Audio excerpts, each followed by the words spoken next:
Halo semuanya, Assalamualaikum warahmatullahi wabarakatuh. Apa kabar nih teman-teman? Semoga dalam keadaan sehat selalu ya. Nah, di sini saya dan rekan-rekan saya akan menjelaskan tentang teori atom.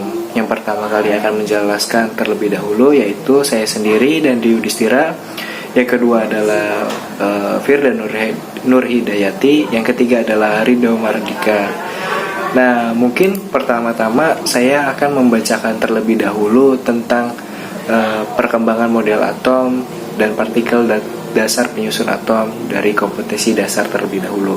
Nah, untuk 1.1 di sini menganalisa perkembangan model atom dari model atom Dalton, Thomson, Rutherford, Bohr, dan mekanika gelombang. 1.2-nya teman-teman menggunakan model atom untuk menjelaskan fenomena alam atau hasil percobaan. Tujuan pembelajarannya yang pertama itu adalah setelah kegiatan pembelajaran ini teman-teman diharapkan akan mampu membandingkan perkembangan model atom dari mulai Dalton hingga teori atom mekanika gelombang. Nah, untuk setelah kegiatan pembelajaran 2 ini diharapkan teman-teman memiliki kemampuan yang pertama adalah menjelaskan eksperimen yang mendukung penemuan elektron, inti atom, proton, dan neutron. Yang kedua adalah menentukan notasi nuklida berdasarkan jumlah proton, elektron, dan neutron. Nah, yang ketiga ada membandingkan perbedaan antara isotop, isobar, dan isoton. Nah, langsung saja kita masuk ke perkembangan model atom. Nah, sebelumnya nih teman-teman, pernahkah kalian mengamati gula pasir atau garam dapur yang dihaluskan? Nah, butiran-butiran gula pasir atau garam dapur yang terbentuk apakah masih memiliki sifat gula atau garam dapur? Nah, tentunya butiran-butiran tersebut masih memiliki zat-zat asalnya. Coba kalian perhatikan proses pelarutan gula pasir pada gambar yang ada di samping ini. Nah, setiap materi-materinya gula pasir jika ditumpuk sampai halus, maka sifat butiran-butiran yang terkecil sekalipun masih serupa dengan sifat gula pasir semula. Hanya ukurannya saja yang berubah. Apabila proses pemecahannya diteruskan, hasilnya tetap masih mempunyai sifat-sifat gula pasir. Nah, bahkan ketika dimasukkan dalam air pun rasa manis gula pasir masih bisa dirasakan. Nah, butiran-butiran gula pasir yang terkecil ini pada awalnya dinamakan dengan partikel. Dengan demikian, setiap materi gula pasir yang kita kenal terdiri atas kumpulan partikel gula pasir yang jumlahnya banyak sekali. Setiap materi bukan merupakan satu kesatuan, tapi merupakan kumpulan dari partikel-partikel yang sangat banyak. Oleh karena partikel-partikel itu terdiri atas satu kesatuan, berarti setiap materi terdiri atas bagian-bagian yang discontinue. Nah, atau terputus-putus. Begitu ya untuk awalannya. Mungkin kita langsung saja ya ke penjelasan tentang model atom Dalton. Nah, sebelumnya nih kita memasuki sejarahnya dulu. Yang pertama tentang penemu atom Dalton, yaitu John Dalton.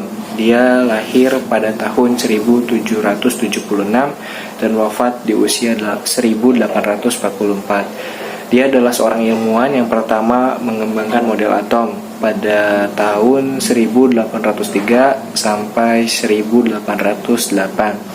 Hipotesis Dalton digambarkan dengan model atom sebagai bola pejal.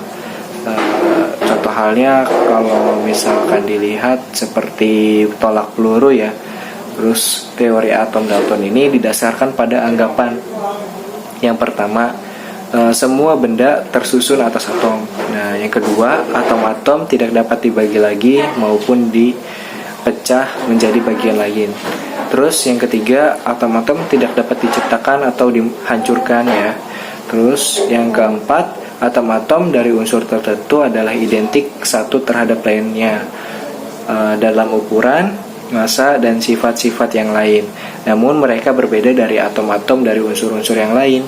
Nah, yang terakhir, perubahan kimia merupakan penyatuan atau pemisahan dari atom-atom yang tidak dapat dibagi, sehingga atom tidak dapat diciptakan atau dimusnahkan. Nah, namun sayangnya teori Dalton ini tidak dapat menjelaskan bagaimana atom sebagai bola pejal dapat menghantarkan arus listrik. Nah, padahal listrik adalah elektron yang bergerak. Ia tak sempat membuktikannya partikel lain yang menghantarkan arus listrik, sehingga garis besarnya teori Dalton memiliki kelemahan antara lain. Yang pertama, masih ada partikel subatomik yang menyusun atom. Apa sih subatomik itu? Yang pertama, subatomik itu terdiri dari proton, neutron, dan elektron. Nah, untuk kelemahan yang kedua, atom-atom terdiri dari unsur yang sama, dapat memiliki massa yang berbeda. Yang ketiga, tidak dapat mengenal muatan atau sifat listrik materi, sehingga tidak bisa menjelaskan bagaimana cara atom dapat berkaitan. Yang terakhir, beberapa unsur tidak terdiri dari atom-atom, melainkan molekul, seperti molekul unsur terbentuk dari atom sejenis dengan jumlah tertentu. Nah, mungkin itu saja yang saya dapat jelaskan mengenai teori atom Dalton ya. Mungkin bakal dilanjutkan materinya oleh Kak Firda ya. Nanti kalian bisa mengenal mengenai model atom Thomson. Lalu yang selanjutnya yaitu model atom Thomson. Pada awal abad ke-20, C.C. Thomson menggambarkan atom seperti bola pejal, yaitu bola padat yang bermuatan positif. Di permukaannya tersebar elektron yang bermuatan negatif. Thomson membuktikan adanya partikel yang bermuatan negatif dalam atom. Namun sayangnya, teori atom Thomson juga memiliki kekurangan, yaitu tidak adanya lintasan elektron dan tingkat energi, dan tidak dapat menjelaskan susunan muatan positif dan negatif dalam atom. Lalu, model atom Rutherford. Ernest Rutherford yaitu ahli fisika kelahiran Selandia Baru. Ia adalah salah satu tokoh yang berjasa dalam pengembangan model atom. Rutherford membuat model atom seperti tata surya.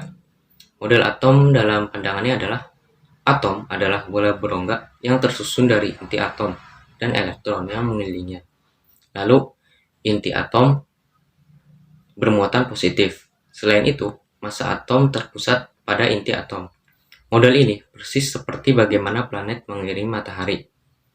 Rutherford berjasa mengenalkan konsep lintasan atau kedudukan elektron yang kelak disebut dengan kulit atom. Namun, model atom Rutherford tidak dapat menjelaskan mengapa elektron tidak jatuh ke dalam inti atom. Lalu selanjutnya ada model atom Niels Bohr. Model atom Niels Bohr yaitu dia adalah seorang ahli fisika dari Denmark. Dan ia adalah ilmuwan pertama yang mengembangkan teori struktur atom pada 1913. Teori tentang sifat atom yang didapat dari pengamatan Bohr diantaranya yaitu atom terdiri dari inti yang bermuatan positif dan dikelilingi oleh elektron yang bermuatan negatif di dalam suatu lintasan. Lalu elektron bisa berpindah dari satu lintasan ke lintasan yang lain dengan menyerap atau memancarkan energi, sehingga energi elektron atom itu tidak akan berkurang. Lalu jika berpindah ke lintasan yang lebih tinggi, elektron akan menyerap energi. Dan jika berpindah ke lintasan yang lebih rendah, elektron akan memancarkan energi. Dan kedudukan elektron-elektron pada tingkat-tingkat energi tertentu yang disebut kulit-kulit elektron. Model atom Niels Bohr menunjukkan bahwa atom terdiri dari beberapa kulit. Kulit ini adalah tempat berpindahnya elektron. Kesimpulan yang diperoleh adalah selama elektron-elektron berada di lintasan energinya relatif tetap. Elektron-elektron yang berputar mengelilingi inti atom berada pada lintasan atau tingkatan energi tertentu yang kemudian dikenal dengan sebutan kulit atom. Dasar inilah yang digunakan untuk menentukan konfigurasi elektron suatu atom. Namun, model atom Bohr memiliki kelemahan, yaitu adanya radius dan orbit. Ini tidak sesuai dengan prinsip ketidakpastian Heisenberg, yang menyatakan radius tidak bisa ada bersamaan dengan orbit. Lalu, selain itu, model atom Bohr juga tidak menjelaskan efek Zeeman. Efek Zeeman adalah ketika garis spektrum terbagi karena adanya medan magnet. Lalu, selanjutnya, ada model atom mekanika kuantum. Model atom mekanika kuantum yaitu setelah abad ke-20, pemahaman mengenai atom makin terang benderang. Model atom modern yang kita yakini sekarang telah disempurnakan oleh Erwin Schrödinger pada 1926. Schrödinger menjelaskan partikel tak hanya gelombang, melainkan gelombang probabilitas. Kulit-kulit elektron bukan kedudukan yang pasti dari suatu elektron, namun hanya suatu probabilitas atau kebolehjadian saja. Sebelumnya, Werner Heisenberg juga mengembangkan teori mekanika kuantum dengan prinsip ketidakpastian. Prinsip tersebut kurang lebih berbunyi, tidak mungkin dapat ditentukan kedudukan dan momentum suatu benda secara seksama pada saat bersamaan. Yang dapat ditentukan adalah kebolehjadian menemukan elektron pada jarak tertentu dari inti atom. Lalu, model atom mekanika kuantum. Awan elektron di sekitar inti menunjukkan tempat kebolehjadiannya ditemukannya elektron yang disebut orbital, di mana orbital menggambarkan tingkat energi elektron. Orbital dengan tingkat energi yang sama atau nyaris sama akan membentuk subkulit. Kumpulan beberapa subkulit akan membentuk kulit. Dengan demikian, kulit terdiri dari beberapa subkulit dan subkulit terdiri dari beberapa orbital.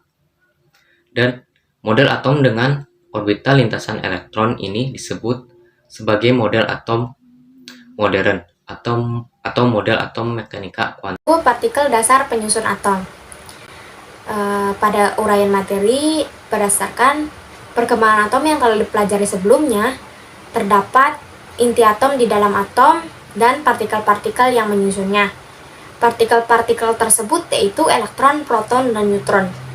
Yang pertama yaitu penemuan elektron. George Johnson Stoney pada tahun 1891 yang mengusulkan nama sinar katode disebut elektron. Kelemahan dari Stoney tidak dapat menjelaskan pengaruh elektron terhadap perbedaan sifat antara atom suatu unsur dengan atom dalam unsur lainnya. Lalu Antonin Henry Becquerel pada tahun 1996 menentukan sinar yang dipancarkan dari unsur-unsur radioaktif yang sifatnya mirip dengan elektron. Selanjutnya itu oleh Joseph John Thomson pada tahun 1897. Melanjutkan eksperimen William Crookes, yaitu pengaruh medan listrik dan medan magnet dalam tabung sinar katode. Hasil percobaan J.J. Thomson menunjukkan bahwa sinar katode dapat dibelokkan ke arah kutub positif medan listrik.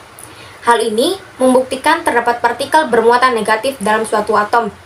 Besarnya dalam elektron ditemukan oleh Robert Andrew Millikan pada tahun 1908 melalui percobaan tetes minyak Millikan seperti gambar berikut. Selanjutnya, minyak disemprotkan ke dalam tabung yang bermuatan listrik. Akibat daya tarik gravitasi akan mengendapkan tetesan minyak yang turun. Apabila tetesan minyak diberi muatan negatif, maka akan tertarik ke kutub positif medan listrik. Dari hasil percobaan Millikan dan Thomson diperoleh muatan elektron -1 dan massa elektron 0, sehingga elektron dapat dilambangkan -1 E derajat. Yang kedua yaitu penemuan proton. Eugenie Goldenstein pada tahun 1886 melakukan eksperimen dari tabung gas yang memiliki katode yang diberi lubang-lubang dan diberi muatan listrik.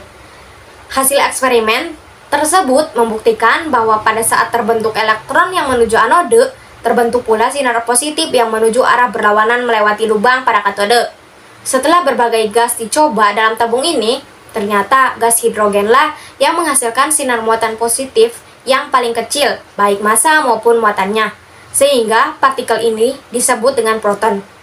Massa proton sama dengan 1 SMA atau 1 massa atom, dan muatan proton sama dengan plus. Lalu penemuan inti atom.